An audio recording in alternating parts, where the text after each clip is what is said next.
Hey, what is going on, guys? In this video today, we're going to be taking a look at some advanced building/editing techniques in Fortnite and determining whether or not they're important to learn or even viable at all on console.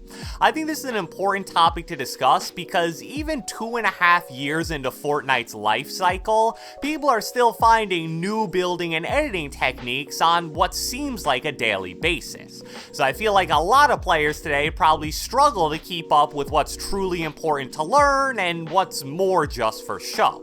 Also, being on console makes the process even more difficult. I'm definitely going to highlight at least one or two techniques in this video that are super useful and powerful if you play on PC with a mouse and keyboard, but with 60 FPS and a controller, not so much. So we'll talk more about that once we get to those, and without further ado, let's get right into it.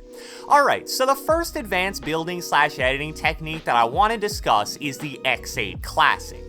This is one of those techniques that definitely isn't brand new, but didn't really start gaining popularity until about June or July of last year, so it's also not super old. The X8 Classic takes advantage of the fact that when you phase through a structure in Fortnite, it becomes transparent to you and allows you to shoot through it and even edit through it. However, unless your opponent is really smart and kinda expecting it, to them, it just looks like you have a regular ramp in front of you that would obviously block any shots.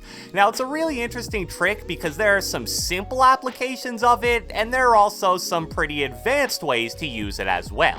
The simplest use of the X8 Classic is just going all the way to the rear end of your box so your back is touching the back wall, and then placing down a ramp. If done correctly, the ramp will appear transparent, and you'll be able to shoot through it and even edit the wall at the front of your box on top of that. Other players like to implement slightly more advanced twists on it, like placing the ramp normally initially, but then flipping it and resetting it so they can phase through, and there's some other applications of this trick that can get super advanced, but I feel like those are mostly for show.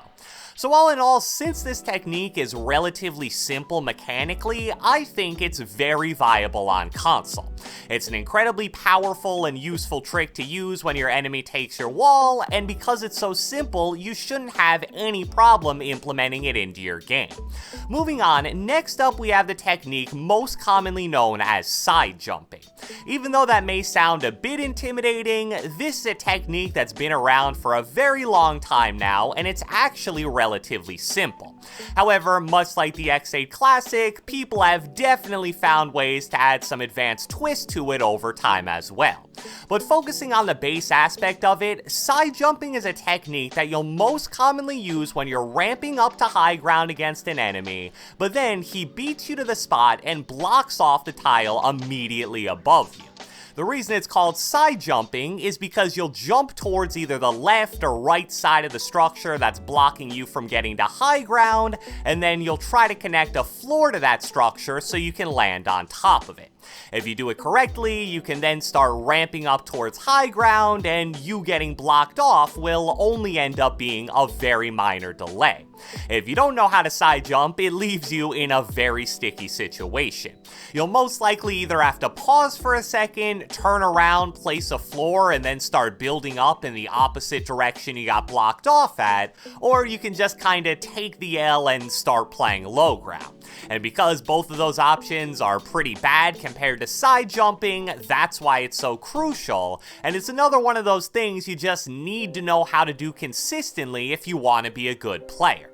You don't need to get crazy with the side jumps like some people do, the basic ones work just fine, and since it doesn't really require much mechanical skill at all, more so just practice to get your jump and placement timing down, it's definitely very viable on console. Technique number 3 on our list is tunneling. Now, I'm not gonna lie to you, tunneling is one of those skills where mouse and keyboard players on PC have a huge advantage over controller players.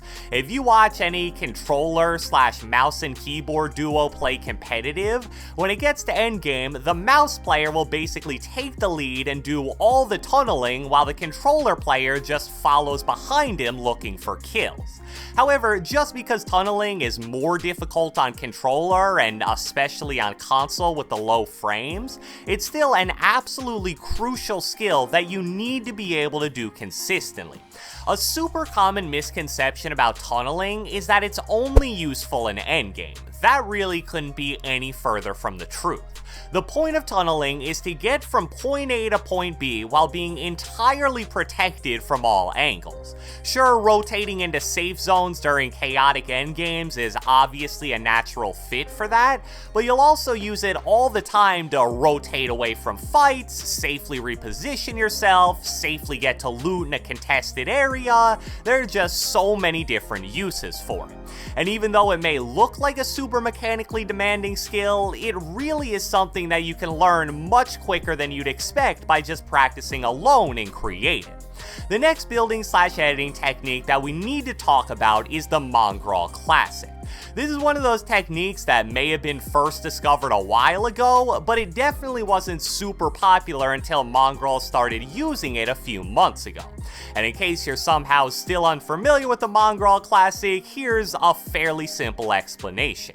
When you have an enemy trapped inside a 1x1, you break and replace his wall, then immediately edit it, place a ramp inside the 1x1 basically on top of the enemy, and then either flip it in a certain direction or cut it in half. What this does, if executed correctly, is it puts your enemy in a situation that's basically impossible to escape from. You own the wall, so you can edit it, you should have the right-hand peek advantage while the enemy has no cover, and since you placed your ramp inside the 1x1, it's not like they can build anything to protect themselves. It's basically a fight that you'll win 9 out of 10 times, if not more, even against really good players. Now, based on all that, you probably think I'm about to say something along the lines of, and because of that, it's so crucial that you learn the Mongrel Classic and implement it into your game even if you play on console. But the truth of the matter is, on console, unless you're a 60 FPS mechanical god, I simply think it's too advanced to be reliable and viable. The thing about the Mongrel Classic is, you basically need to execute it perfectly at a ridiculously fast speed, or else it's fairly useless. Even if you get the first 2 steps perfect, which is break and replace the wall, then instantly place your ramp inside the box, as soon as the enemy sees that, he's either gonna immediately turn and try to break out of the backside of the box, or he's gonna spray the ramp that you placed and then either keep going forward and start spraying you, or he's just gonna place his own ramp, and with either of those options, you're now in a worse position than what you started at. I just think it's too many really quick builds and edits in a row, even for a lot of really good players. When I play on PC, I'll very rarely do the Mongrel Classic, and the time I do use it is when I'm just trying to have fun or know I have the enemy dead. And now that I think about it, I honestly can't even remember seeing a top console competitive player use the Mongrel Classic even once.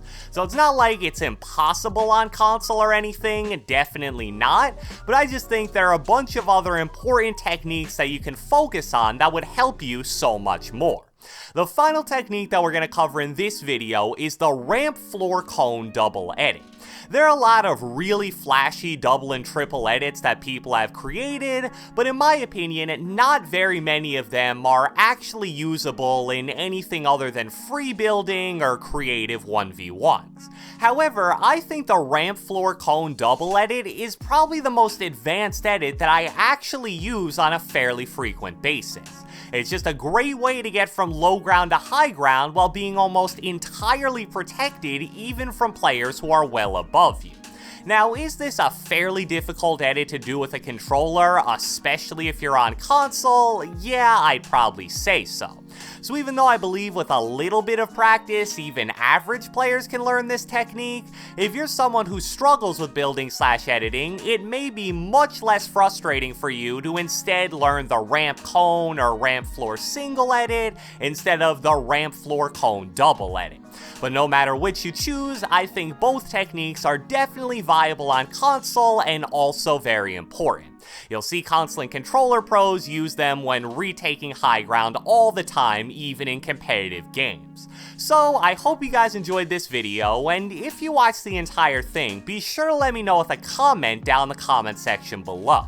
Out of the 5 building/editing techniques that we discussed in this video, which one do you use most frequently or you feel is most important? Be sure to leave a like, leave a comment, subscribe, turn on post notifications, do whatever the heck you want, and I will catch you guys next time.